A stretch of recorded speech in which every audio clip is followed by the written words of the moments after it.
వారణాసి సినిమాని బాయ్కాట్ చేయాలని చెప్పి సోషల్ మీడియాలో బాగా ట్రెండ్ చేస్తున్నారు అనమాట. అండ్ వారణ సైన్యం అని చెప్పి ఒకటి ఉంటుంది. నేను హిందూ సంఘాలు వీళ్ళంతా వెళ్ళి ఎస్ఎస్ రాజమౌళి గారి మీద అయితే కంప్లైంట్ రేజ్ చేశారు. ఈ విధంగా రాజమౌళి హనుమంతుల వారిని హిందూ దేవుళ్ళని కించపరిచేలా మాట్లాడిండు. దీన్ని మేము అసలుకే తీసుకో, ఆయన మీద కఠిన చర్యలు తీసుకోండి, ఇంకోసారి ఎవరైనా హిందుత్వం గురించి మాట్లాడాలంటేనే భయపడాలి అని చెప్పి ఆయన మీద కంప్లైంట్ ఫైల్ చేశారు. అండ్ బాయ్కాట్ అని కూడా అంటున్నారు. నాకు అర్థం కాదు ఏంటంటే వారణాసి అనేది మన సనాతన ధర్మం పేరు, రుద్ర అనేటటువంటిది మన శివుడి పేరు, కుంభ అనేటటువంటిది రామాయణం నుండి ఇన్స్పైర్ అయిన కుంభకర్ణుడి పేరు. ఈ విధంగా సనాతన ధర్మాన్ని 129 దేశాల్లో ప్రచారం చేయాలి, చూపించాలి. ఇది మా గొప్పతనం, ఇది మా ఔన్నత్యం, మా రాముడు అంటే ఇలా ఉంటాడు అని చెప్పి 129 కంట్రీస్కి ఆయన చూపించాలని చెప్పి ఆయన డిసైడ్ అయ్యిండు.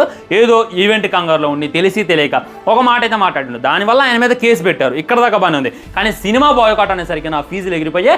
వారణాసి సినిమాని బాయ్కాట్ చేయడం అంటే మన హిందుత్వాన్ని, మన సనాతన ధర్మాన్ని మన నోటితో మనం బాయ్కాట్ చేయడం అని చెప్పి 100% గుర్తుపెట్టుకోండి. ఇది ముమ్మాటికి తప్పనమాట.